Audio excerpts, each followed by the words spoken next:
ಇಲ್ಲಿನ MP ಯಾರಾಗಬೇಕು ನಿಮ್ಗೆ? BJP ಆಗ್ಬೇಕಮ್ಮ. ಅಭಿವೃದ್ಧಿ ಏನು ಆಗಿಲ್ವಾ ಹಾಗಾದ್ರೆ 5 ವರ್ಷದಲ್ಲಿ? DK ಸುರೇಶ್ ಅವರು ಏನು ಮಾಡಿಲ್ವಾ? ಸುರೇಶ್ ಏನು ಮಾಡಿಲ್ಲ, ಅದು ಯಾವ ನೀರು ಟ್ಯಾಂಕ್ ಬಿಟ್ರೆ ಬೇರೆ ಯಾವೂ ಇಲ್ಲ. ಡಾಕ್ಟರ್ ಮಂಜುನಾಥ್ ಅವರು ನಿಲ್ತಾರೆ ಅಂತ ಕೇಳಿ ಬರ್ತಾ ಇದೆ. ಸೊ ಅವ್ರು ನಿಂತ್ರೆ ಒಳ್ಳೇದಾ ಏನ್ ಕತೆ? ಒಳ್ಳೇದೇ ಅಮ್ಮ, ಒಳ್ಳೇದೇ. ಬಿಜೆಪಿ ಗೆಲ್ಬೇಕು, ಮಂಜುನಾಥ್ ಗೆಲ್ಬೇಕು. ರಾಹುಲ್ ಗಾಂಧಿ ಅವ್ರು ಯಾಕೆ ಆಗ್ಬಾರ್ದು ಪ್ರಧಾನ ಮಂತ್ರಿ?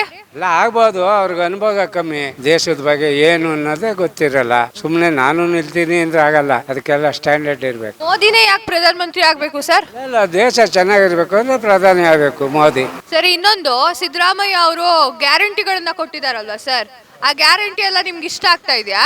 ಸಿದ್ದರಾಮಯ್ಯನಿಂದ ಏನು ಜೀವನ ಮಾಡ್ಬೇಕಲ್ಲ, ಸಿದ್ದರಾಮಯ್ಯ ಕೊಡೋದು ಇದು ತಪ್ಪು. ಅದೇ ಗಂಡದೀರ್ಗೆ ಊಟ ಇಕ್ಕಂಗೆ ಆಯ್ತು ಹೆಂಡ್ರದೀರು.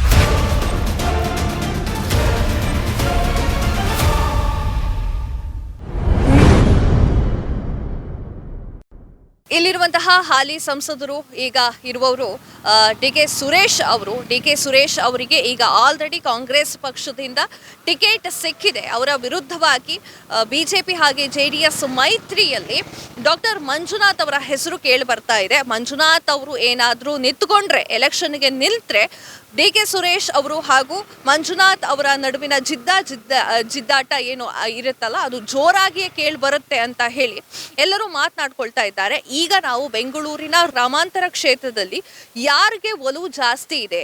DK ಸುರೇಶ್ ಅವರ ಮೇಲೆ ಒಲವು ಜಾಸ್ತಿ ಆಗಿದೆಯಾ ಈ ಒಂದು ಜನಸಾಮಾನ್ಯರಿಗೆ, ಈ ಒಂದು ಲೋಕಸಭಾ ಕ್ಷೇತ್ರದ ಜನಗಳಿಗೆ, ಅಥವಾ ಡಾಕ್ಟರ್ ಮಂಜುನಾಥ್ ಅವರ ಹೆಸರು ಕೇಳಿದ್ರೆ ಅವರಿಗೆ ವೋಟ್ ಹಾಕ್ತಾರಾ, ಅಥವಾ ಅವರ ಒಂದು ಹೆಸರು ಹೆಚ್ಚಾಗಿ ಕೇಳಿ ಬರ್ತಾ ಇದೆಯಾ, ಅಥವಾ ಡಾಕ್ಟರ್ ಮಂಜುನಾಥ್ ಅವರು ಗೆಲ್ಲುವಂತಹ ಸಾಧ್ಯತೆಗಳು ಜಾಸ್ತಿಯಾಗಿ ಕಾಣ್ತಾ ಇದೆಯಾ ಅನ್ನೋದ್ರ ಬಗ್ಗೆ ಜನರ ಬಾಯಿಂದನೇ ಕೇಳಿ ತಿಳ್ಕೊಳ್ಳೋಣ ಬನ್ನಿ. ಸರ್ ನಮಸ್ತೆ. ಸರ್ ನಮಸ್ತೆ.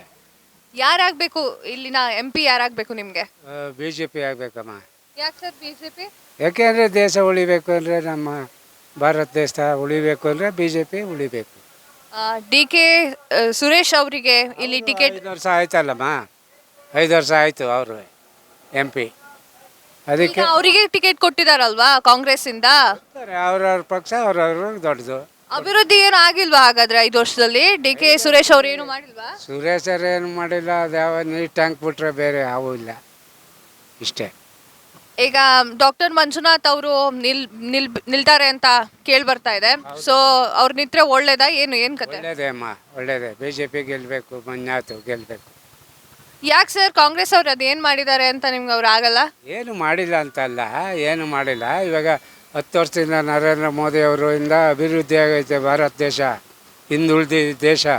ಇವಾಗ ದೇಶ ಚೆನ್ನಾಗೈತೆ, ಅದಕ್ಕೋಸ್ಕರ ಅವರೇ ಬರ್ಬೇಕು ಮತ್ತೆ, ನರೇಂದ್ರ ಮೋದಿ ಅವರು. ಹೌದಾ? ಹಂಗಾದ್ರೆ ರಾಹುಲ್ ಗಾಂಧಿ ಅವ್ರು ಯಾಕೆ ಆಗ್ಬಾರ್ದು ಪ್ರಧಾನ ಮಂತ್ರಿ? ಎಲ್ಲ ಆಗ್ಬೋದು, ಅವ್ರಿಗೆ ಅನುಭವ ಕಮ್ಮಿ. ಹಾಂ, ವಯಸ್ಸು ಕಮ್ಮಿ, ಅನುಭವ ಇಲ್ಲ.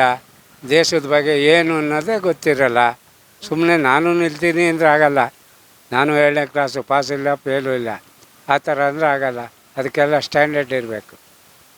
ಮತ್ತೆ ರಾಮ ಮಂದಿರ ಉದ್ಘಾಟನೆ ಆಯ್ತಲ್ವಾ, ಈ ಒಂದು ಕಾರಣಕ್ಕೋಸ್ಕರ ವಿರೋಧ ಪಕ್ಷದವ್ರು ಹೇಳ್ತಾ ಇದ್ದಾರೆ ಇದು ವೋಟ್ ತೆಗೆದುಕೊಳ್ಳುವಂತಹ ಗಿಮಿಕ್ಸ್ ಅಂತ ಹೇಳ್ತಿದ್ದಾರೆ. ಹೌದು ಅನ್ಸುತ್ತಾ? ಯಾವುದು ಗಿಮಿಕ್ಸ್ ಇಲ್ಲ, ಏನಿಲ್ಲ ಮೇಡಮ್ ಅವರೇ. ಎಷ್ಟೋ 100 ವರ್ಷದಿಂದ ಹಿಂದೆ ಇದ್ದಿದ್ದ ಮುಂದಕ್ಕೆ ತಂದು ಮಾಡಿದಾರಲ್ಲ, ಅದಕ್ಕೆ ನಾವು ಹೆಮ್ಮೆ ಪಡಬೇಕು, ಪಕ್ಷದ ಬಗ್ಗೆ ಅಲ್ಲ. ಹೌದಾ ಇಲ್ವಾ? ಮೋದಿನೇ ಯಾಕೆ ಪ್ರಧಾನ ಮಂತ್ರಿ ಆಗಬೇಕು ಸರ್? ಇಲ್ಲ, ದೇಶ ಚೆನ್ನಾಗಿರ್ಬೇಕು ಅಂದರೆ ಪ್ರಧಾನಿ ಆಗಬೇಕು ಮೋದಿ. ಈಗ ಪ್ರಧಾನಿ ಅವರು ಮೋದಿ ಅವರು 2014ರಿಂದ ಗೆದ್ದಿದಾರಲ್ವಾ, ಅವ್ರು ಏನು ಅಭಿವೃದ್ಧಿ ಕೆಲಸ ನಿಮ್ಗೆ ಅಷ್ಟೊಂದು ಇಷ್ಟ ಆಯ್ತು? ಎಲ್ಲ ಮಾಡಿದ್ದಾರೆ ಪ್ರಪಂಚದಲ್ಲಿ, ಭಾರತ ದೇಶದಲ್ಲಿ ಏನೇನು ಮಾಡೋಕ್ಕೋ ಎಲ್ಲ ಮಾಡಿದ್ದಾರೆ. ಅದಕ್ಕೋಸ್ಕರ ಮತ್ತೆ ಬರಲಿ ಅಂತ ಹೇಳ್ತಾ ಇದ್ದೀನಿ. ಮಲ್ಲಿಕಾರ್ಜುನ್ ಖರ್ಗೆ ಇದಾರಲ್ವಾ, ಅವರು ಕರ್ನಾಟಕದವ್ರಲ್ವಾ? ಕರ್ನಾಟಕನೇ. ಗೆಲ್ತ್ಬಿಟ್ಟು ಇರಬೇಕಲ್ಲ, ಅದು ಆ ಧೈರ್ಯ ಗುಂಡಿಗೆ ಇರಬೇಕು. ನರೇಂದ್ರ ಮೋದಿ ಅವರು ಅಂದರೆ ಕರೆಕ್ಟಾಗಿ ಮಾಡ್ತಾರೆ, ಅವ್ರ ಥರ ಯಾರೂ ಮಾಡಲ್ಲ. ಜಮ್ಮು ಕಾಶ್ಮೀರ ಅದನ್ನ ಇದು ಮಾಡ್ರು, ಅದ್ಯಾವುದೋ ಆಸ್ತಿ ಚೀನಾ ಇದು ತಗೊಂಡಿದ್ರು, ಅದನ್ನು ವಶಪಡಿಸ್ಕೊಂಡ್ರು. ಇದೆಲ್ಲ ನಾವು ತಿಳ್ಕೊಂಡು ಓಟ್ ಹಾಕಬೇಕು, ನಮಗೇನು ಅವ್ರೇನು ಕೊಟ್ಟಿಲ್ಲ. ಈಗ ಕಾಂಗ್ರೆಸ್ ಅವರು DK ಸುರೇಶ್ ಅವ್ರಿಗೆ ಟಿಕೆಟ್ ಕೊಟ್ಟಿದಾರಲ್ವಾ, ಸೊ ಇವಾಗ ಅವ್ರು ಬಿಟ್ಟು ಬೇರೆ ಯಾರಿಗಾದ್ರೂ ಟಿಕೆಟ್ ಕೊಟ್ಟಿದ್ರೆ ನಿಮ್ಮ ಅಭಿಪ್ರಾಯ ಬದಲಾಗ್ತಿತ್ತಾ ಸರ್? ನೋಡಬೇಕಾಯಿತು, ಆವಾಗ ವ್ಯಕ್ತಿ ನೋಡಿ ನಾವು ಓಟ್ ಹಾಕಬೇಕು. ಸರಿ, ಇನ್ನೊಂದು ಸಿದ್ದರಾಮಯ್ಯ ಅವರು ಗ್ಯಾರಂಟಿಗಳನ್ನ ಕೊಟ್ಟಿದಾರಲ್ವಾ ಸರ್, ಆ ಗ್ಯಾರಂಟಿ ಎಲ್ಲ ನಿಮ್ಗೆ ಇಷ್ಟ ಆಗ್ತಾ ಇದೆಯಾ? ಅಲ್ಲ, ಅವ್ಯಾವ ಕೊಟ್ಟು ಏನು ಜೀವನ ಮಾಡಬೇಕಾಗೇನಿಲ್ಲ. ಸಿದ್ದರಾಮಯ್ಯನಿಂದ ಏನು ಜೀವನ ಮಾಡಬೇಕಲ್ಲ, ಸಿದ್ದರಾಮಯ್ಯ ಕೊಡೋದು ಇದು ತಪ್ಪು. ಅದೇ ಗಂಡದೀರ್ಗೆ ಊಟ ಇಕ್ತಂಗೆ ಆಯಿತು ಎಂಟ್ರದೀರು.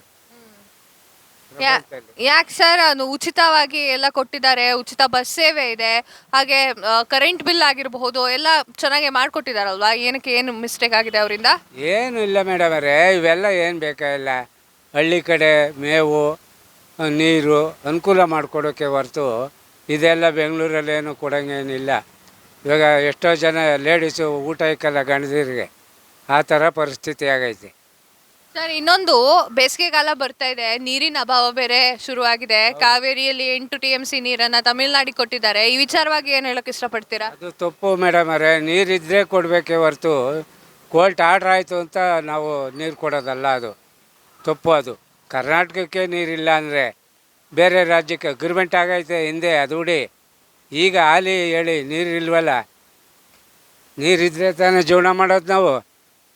ಪ್ರತಿಯೊಂದು ಪ್ರಾಣಿಗೂ ಬೇಕು ನೀರು. ಇಲ್ದಿರ ಬೆಂಗಳೂರು ಅಂತಿಗೆ ಅದೇ ಬೆಂಗಳೂರು ಬಿಟ್ಟು ಹೋಗ್ಬೇಕಾಯ್ತದೆ ಎಲ್ಲ ನಾವು ಹಳ್ಳಿ ಕಡೆ ಯಾವುದೋ ಕೆರೆ ತಕ್ಕೆ.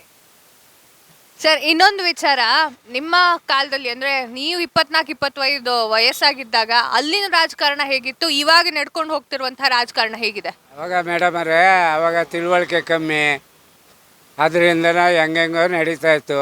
ಇವಾಗ ಎಲ್ಲ ಬುದ್ಧಿವಂತರೇನೆ, ಮಕ್ಕಳು ಎಲ್ಲ ಎಜುಕೇಷನ್ ಮಾಡವ್ರೆ, ಆದ್ರಿಂದನೇ ಎಲ್ಲ ತಿಳಿದು ಓಟ್ ಹಾಕ್ತಾವ್ರೆ.